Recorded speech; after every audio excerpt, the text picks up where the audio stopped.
Next lecture को आज start करते हैं। नेक्स्ट लेक्चर जो है वही अभी तक हमारा बेसिक स्टैटिस्टिक्स चल रहा है। बेसिक स्टैटिस्टिक्स में जो हमारे पास आ जाता है 6.1 जो हमारे पास एक्सरसाइज है, ये एक बेसिक एक्सरसाइज है जिसमें हम डाटा को ऑब्जर्व करते हैं और इसमें टैली के कुछ क्वेश्चन आ जाते हैं। आज हम बोर्ड की तरफ आ जाए, देखते हैं। यहाँ पे देखेंगे मैंने एक्सरसाइज नंबर 6.1 मेंशन किया हुआ है यहाँ पे। फिर ये हमारे पास क्या है, क्वेश्चन है। ये हमारे पास क्वेश्चन मौजूद है, ये मैंने पूरा यहाँ पे राइट कर दिया। और सबसे मेजर बात जो है उसने कहा आपने फ्रीक्वेंसी बनानी है इस डाटे की। अब पहले तो हमने हमारे पास जो डाटा हमने किए थे उसमें ऑलरेडी हमने फ्रीक्वेंसी बना ली थी, हमारे पास मौजूद थी क्वेश्चन में। अब हमने फ्रीक्वेंसी को खुद ही क्रिएट करना है। कैसे क्रिएट करेंगे? सबसे पहले आपने देखना डाटा आपके पास किस तरह का है, उसकी नेचर ऑफ सेंस क्या है। लाइक मैंने इस डाटे को देखा तो देखने के बाद मैंने क्या किया, मेंशन किया मैक्सिमम वैल्यू, मिनिमम वैल्यू।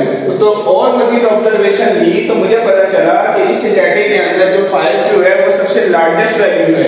फिर उसके बाद जो सबसे मिनिमम वैल्यू जो है वो 1 है। अब बात आ जाती है कि आप इसकी डिस्क्रीट सीरीज सेट करनी है। तो इस रिजल्ट की ऑब्जर्वेशन के बाद मैंने इसकी जो सीरीज सेट की वो किस तरीके से कर दी, 1 2 3 4 5।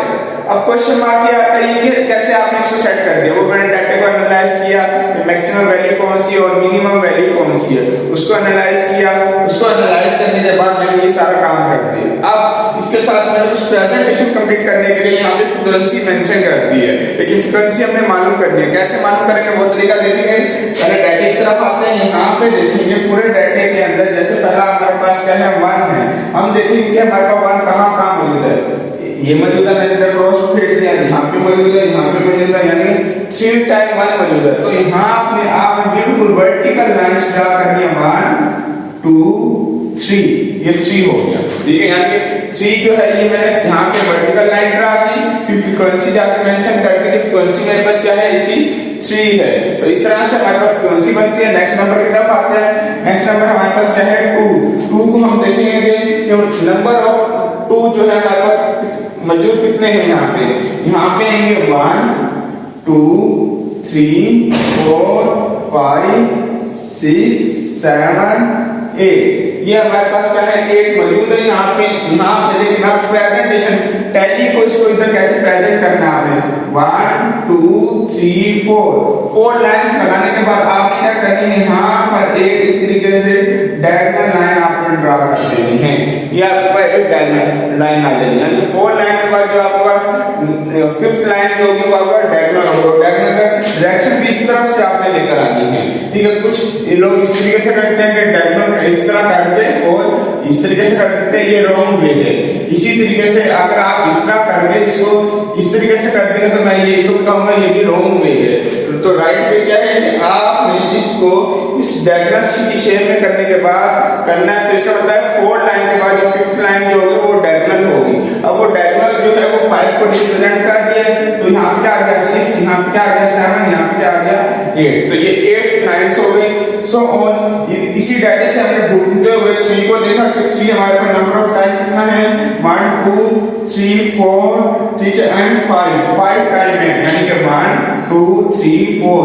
अब क्या करना है, हमने डायगोनल लाइन लगानी है। तो डायगोनल लाइन हमारे पास कुछ इस तरीके से आ जाएगी। ठीक है, आगे चलते हैं। 4 आ गया हमारे पास। डाटा में से देखते हैं कि 4 कितने टाइम है हमारे पास है, 1 2 एंड 3 टाइम मौजूद है, 1 2 3 आपने वर्टिकल लाइन लगा दी। इसी तरीके से हम 5 आते हैं तो 5 1 टाइम मौजूद है। तो इस तरीके से ये जो शेप हमने बनाई, तो इस तरह से हमारा क्या होगा, फ्रीक्वेंसी डिस्ट्रीब्यूशन कंप्लीट हो गई। तो ये फ्रीक्वेंसी डिस्ट्रीब्यूशन को फाइंड आउट करने का तरीका है। किस तरीके से फाइंड आउट करना है, पहले सबसे पहले डाटा देखना है। डाटे में आपने क्या चेक करना है, सबसे मैक्सिमम वैल्यू कौन सी है, मिनिमम वैल्यू कौन सी है, उसको एनालिसिस करना है। उसको एनालिसिस करने के बाद फिर आपने देखना है कि अब इसमें से हमने किस तरीके से इसका x को अरेंज करना है। आपने x अरेंज किया, x हमारे पास डिस्क्रीट सीरीज में भी आएगा और कंटीन्यूअस सीरीज में भी आएगा। दोनों सीरीज इसमें काउंट होंगी। वो आप नेक्स्ट क्वेश्चन जब हम करेंगे उसमें इस चीज को अंडरस्टैंड करेंगे। तो उम्मीद करता हूँ यहाँ तक आपको लेक्चर समझ में आया। कंडीशन तैयार हो चुकी है। अब इसको हम देखते हैं। लास्ट टाइम हमने 6.1 का वो एग्जांपल हमने अंडरस्टैंड की थी और हमने वर्ड अंडरस्टैंड किया था कि फ्रीक्वेंसी डिस्ट्रीब्यूशन होती क्या है। ये डिफरेंट किस्म का डाटा होता है जिसको एनालिसिस किया जाता है। एनालिसिस करने के बाद उसकी एक सीरीज बनाई जाती है। वो सीरीज कंटिन्यूअस भी हो सकती है, वो सीरीज डिस्क्रीट भी हो सकती है। पहले भी आपको बताया गया है जिसके अंदर आपका x गिवन होता है वो आपके पास क्या होगा, डिस्क्रीट होगा। अब ये जो यहाँ पे हमारे डाटा दिया हुआ है, इस डाटे की गिनती में एक दफा बॉक्स बना देता हूँ। ये एक्सरसाइज का ही क्वेश्चन है, ठीक है। ये जो डाटा यहाँ पे दिया हुआ है ये सारा का सारा डिस्क्रीट है। अब इस डिस्क्रीट सीरीज को देखते हुए सबसे पहला स्टेप आपका क्या है, मैक्सिमम वैल्यू को देखना। मैक्सिमम वैल्यू यहाँ पे देखेंगे तो यहाँ पे मैक्सिमम वैल्यू क्या है 12। मिनिमम वैल्यू क्या है, वो है 2। अब ये तो हमने अंडरस्टैंड कर लिया कि हमारे पास मैक्सिमम वैल्यू क्या है और मिनिमम वैल्यू क्या है। टेबल इसी आपने वे में आपने इसको सेट करना है, अपने प्रेजेंटेशन को सेट करना है। यहाँ पे मैंने सबसे पहले देखा मिनिमम वैल्यू कौन सी है, वो 2 है। मैक्सिमम वैल्यू कौन सी है, वो 12 है। जरा मैं इधर आपको डाटा को भी दिखा देता हूँ। यहाँ पे अगर आप नोट करें तो ये देखिए आपके पास दिया हुआ है 12। अब आप दोबारा डाटा को नोट करेंगे तो ये देखो ये आपके पास दिया हुआ है 2, मिनिमम और मैक्सिमम। अब मैंने क्या किया, मिनिमम वैल्यू को लिया लाइक 2 के बाद मैं मैक्सिमम वैल्यू का डाटा ले लिया लाइक देखिए 2 3 4 5 6 7 8 9 10 11 12 ये डाटा भी यहाँ तक ले गया। अब ये तो हमें बात क्लियर हो गई कि हमने डाटा को इस तरीके से क्या किया, अरेंज किया और डाटा को इस तरीके से हमने सेट कर दिया। अब सेट करने के बाद अब हमारा स्टेप दूसरा आ जाता है, वो आ जाता है टैली। कि हमने टैली देखना है लाइक हमारे पास 2 है, 2 को चेक करना है नंबर ऑफ टाइम क्या आया है हमारे पास 2। लाइक यहाँ पे फ्रीक्वेंसी को मैंने खुद ही मालूम करके डायरेक्ट लिख दिए ताकि आसानी रहे। और यहाँ पे मैं लिख देता हूँ टैली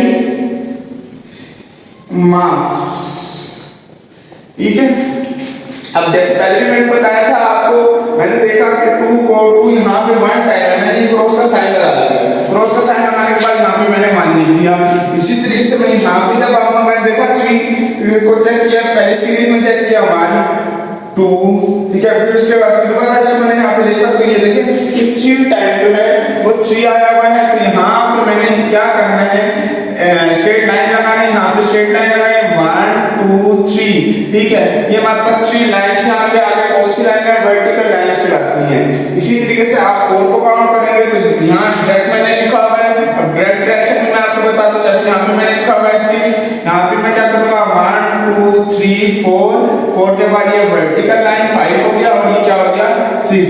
इसी तरीके से 1 2 3 4, इसी तरीके से 1 2 3 1 2 3 4 के बाद वर्टिकल लाइन, फिर उसके बाद 6 1 2 3 4 वर्टिकल डायगोनल लाइन आ जाएगी। डायगोनल लाइन हमारे पास आ जाएगी 5 1 2 3 4 और ये हमारे पास क्या होगा डायगोनल लाइन 5 हो गया। यहाँ पे आएगा 1 1 2, फिर उसके बाद 1 2 3, इसी तरीके से ये मेरे पास क्या आ गया 1 आ गया।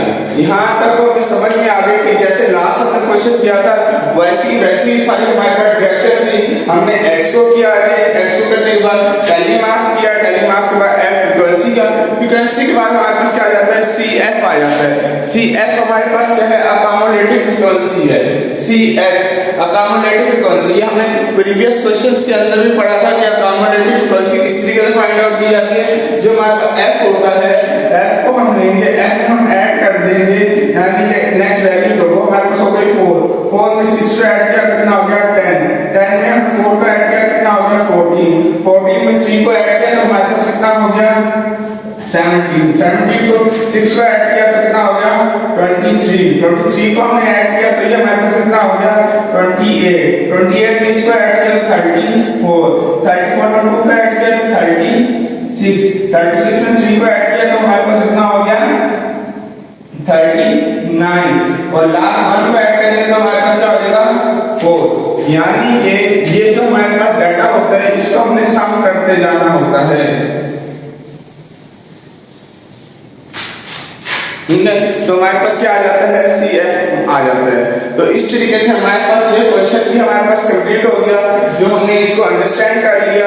इस क्वेश्चन के अंदर हमने फ्रीक्वेंसी डिस्ट्रीब्यूशन कहा गया था कि फ्रीक्वेंसी डिस्ट्रीब्यूशन मालूम करनी है, और इसके साथ एक और वर्ड यूज किया गया था कि आपने इसके साथ अकोमोडेटिव भी मालूम करना है। तो यहाँ पे हमने अकोमोडेटिव भी मालूम कर लिया।